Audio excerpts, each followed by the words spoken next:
Fear Extreme Sport. Yo, what's up Sobat Juna? Olahraga tinju banyak memiliki legenda, namun hanya segelintir dari mereka yang masih diingat sampai saat ini. Terhitung dari Mike Tyson memutuskan untuk hengkang dari dunia tinju, nampaknya belum ada darah muda yang bisa menggantikan pamornya. Tapi baru-baru ini telah jebol seorang petinju muda yang disebut sebagai titisan Mike Tyson. Perjalanan petinju muda ini juga harus mengalami aral rintang, bahkan berangkat dari seorang gelandangan yang hidupnya lontang-lantung di jalan sampai akhirnya bisa sesukses sekarang ini.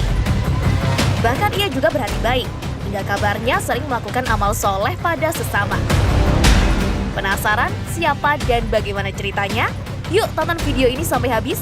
Dan jangan lupa buat kamu yang belum subscribe, ditekan dulu tombol subscribe dan loncengnya biar nggak ketinggalan video seru dan terbaru dari kita. Dan inilah kisah dari gelandangan yang menjelma jadi Mike Tyson baru versi Junaway. Let's check it out.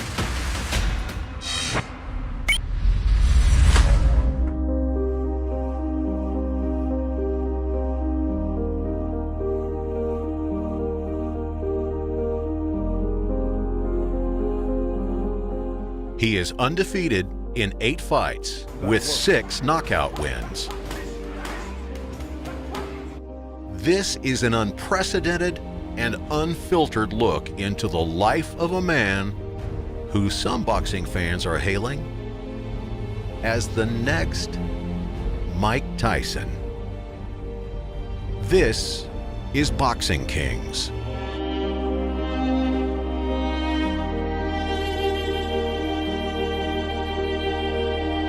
Ngomongin soal titisan Mike Tyson, James Wilson salah satunya. Wilson diprediksi akan jadi penerus Mike Tyson di kemudian hari, berkat keterampilan dan kehebatan yang sangat mirip dengan Iron Mike. Namun untuk mendapatkan semua kesuksesannya saat ini, Wilson atau kerap dijuluki The Beast harus merasakan perjuangan dan jalan yang terjal. Wilson yang pernah merasakan asam garam jadi seorang gelandangan yang luntang-lantung di jalanan saat ia berumur 13-15 tahun. Saat masa suram itu, Wilson benar-benar tinggal dan tidur di mana saja, di taman ataupun di pinggir jalan.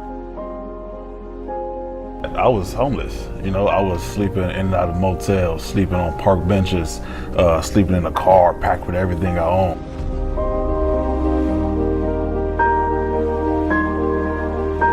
Saat masih hidup di jalanan, Wilson juga harus merasakan bergantian untuk menggunakan kamar mandi umum. Kisah sedihnya semasa kecil, Wilson juga pernah terjerumus dalam kenakalan remaja. Salah satu faktornya karena ia tak memiliki figur seorang ayah. Demi apapun, hanya kerasnya hidup di jalanan yang membuatnya belajar. Man, we was used to it. This is what it was. Unfortunately, you know what I'm saying? Growing up in South Central, it came, with a lot of bad shit. You know what I mean? A lot of people that I grew up with and ran with, they're no longer here no more. Efek dari lingkungan yang keras dan tak hadirnya sosok ayah semasa kecil membuat Wilson sempat tersandung kasus perampokan, hingga ia menjadi buronan dan dikejar polisi menggunakan helikopter. Dan setelah terjerat kasus perampokan, Wilson pun akhirnya menghabiskan masa kecilnya di panti asuhan. Setelah tinggal di panti asuhan, hidupnya mulai terstruktur dan tak sedikit pun terpikir olehnya, perjuangan dari masa kecil dan semangat hidupnya yang kuat membuatnya berangsur mendapatkan kehidupan yang makin membaik. Dengan penuh syukur, Wilson akhirnya bisa merasakan nikmatnya bersekolah dan berprestasi. Saat sekolah, Wilson pernah menjadi pemain sepak bola dan ahli dalam olahraga atletik lainnya. Prestasi inilah yang mampu membuat ia menerima beasiswa dari Universitas Concord di Virginia Barat, Amerika Serikat. Lulus dari jenjang universitas, Wilson pun berhasil mendapatkan gelar sosiolog. Setelah menyelesaikan jenjang pendidikannya, Wilson memutuskan untuk belajar dan mendalami ilmu seni bela diri seperti karate, muay thai, dan juga kickboxing. I never thought about that before. I was, once I sort of diverted from the streets, man, actually started going to school. And one day, I was just so happy to be watching MMA. I was watching UFC. Akhirnya, Wilson saat itu benar-benar yakin untuk jadi seorang petarung MMA. Di tahun 2014, Wilson benar-benar bergabung dengan ajang bergengsi Bellator MMA sebagai petarung kelas berat dan ia pun berhasil mengumpulkan catatan rekor 5-1. Selain pernah merasakan jadi petarung MMA, Wilson juga merasa kurang puas. Ia kembali mengarungi perjalanan ekspansinya untuk menjadi seorang K1 kickboxer. Dan tak cukup memiliki keahlian sebagai petarung MMA dan kickboxer, akhirnya Wilson memutuskan untuk jadi seorang petinju di Selandia Baru. Right, so now I'm just doing only purely boxing. You know what I mean? I came from MMA, went on and did Muay Thai, went on and did the K1 kickboxing, Glory and all that, Bellator. And then, it's a perfect time. The heavyweight division is coming back right now. Saat memutuskan jadi petinju, Wilson awalnya memutuskan untuk tidak memiliki pelatih. Dia punya misi untuk belajar ke semua pelatih yang ada di Amerika. Gaya tinjunya pun semakin viral hingga mengundang banyak perhatian khalayak umum. Termasuk salah satunya promotor tinju terkenal George Shaw. Setelah menilai gaya tinju seorang James Wilson, Shaw berkata, seperti menemukan berlian yang ada di dalam tumpukan jerami. Tak lama setelah Shaw bertemu Wilson, akhirnya ia mengenalkan Wilson pada pelatih fisik sang legenda tinju Asia, Manny Pacquiao, Justin Fortune untuk menggojlok mental dan melatih skillnya jadi petinju yang apik. Prediksi Shaw terbukti, skill Wilson pun benar patut diadu. Pasalnya, ia mampu menundukkan lawannya dengan kejam dan mampu mencetak 8 kemenangan sempurna di mana 6 diantaranya ia raih lewat KO. Big overhand and a right hand straight on the chin. That was unbelievable. Out of the ring. That was a heavy knockout. And that's why it's called the pace.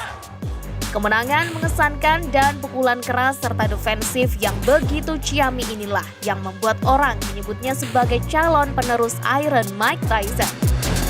Tapi wajar jika Wilson mempunyai kecepatan dan skill seperti Mike Tyson. Ia pernah langsung digembleng oleh Mike Tyson sendiri.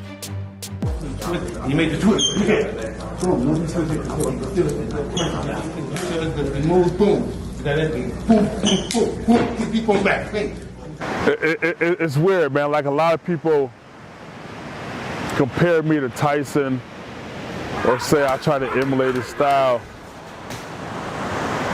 And that's not even the case. Yeah, Tyson is one of my favorite fighters, you know what I mean, in the heavyweight game. Selayaknya Mike Tyson yang banyak ditakuti lawan, James Wilson juga sepertinya bernasib sama. Caranya yang super brutal saat menghabisi lawan, tak heran membuat banyak calon lawan yang menarik diri dari rencana duel dan membatalkannya.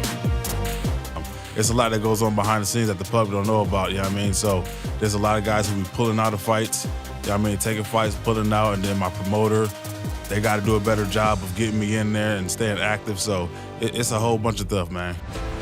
Di balik tubuh Wilson yang perkasa untuk menghantam sadis para rivalnya, James Wilson adalah sosok petinju yang sangat lembut, santun, dan punya hati yang mulia.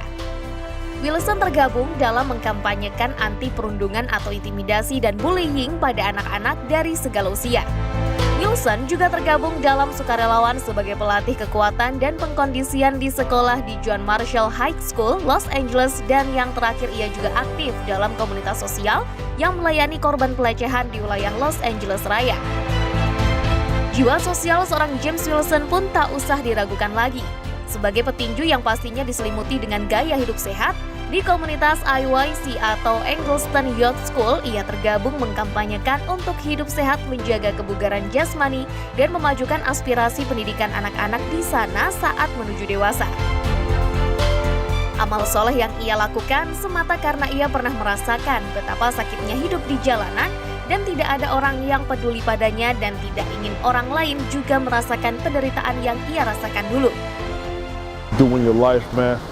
The hard times, the hardships, the failures, the ups and downs, man, there's always a way to lift your ass up. That's never the end result. You don't have to be a victim of your past, man. We don't get a choice, you know what I mean, and what we're born into, and the situations, the circumstance, you know what I'm saying? Whether you're born into poverty or born into wealth, man, you don't get to choose that. Dulunya memang Wilson pernah menjadi sosok manusia begajul yang tak tahu aturan. Namun, pilihan hidupnya sekaranglah membuat ia keluar dari lubang kesalahan. Karena prinsipnya, hidup adalah suatu pilihan. If you are afraid to take that step, you know, we have a lot of times we're afraid to do the shit that scares us. But it's those same things that scare us, man, that's the exact thing that we need to do. Those are shits that we need to take a step forward to, because all that's gonna do is elevate us, man. And first and foremost, man, fuck what anybody gotta say, man. It's your life, and you only get one, man. So go live your life. Be smart or no more. Nah guys, itulah kisah dari James Wilson, seorang gelandangan yang bisa menjelma jadi calon Mike Tyson baru. Keren kan? Gimana menurut kalian? Komen berjamaah ya, dan jangan lupa like lalu share video ini ke emak, bapak, teman, dan akun sosial media kalian. Bonusnya Mimin kasih kiss nih. Mwah.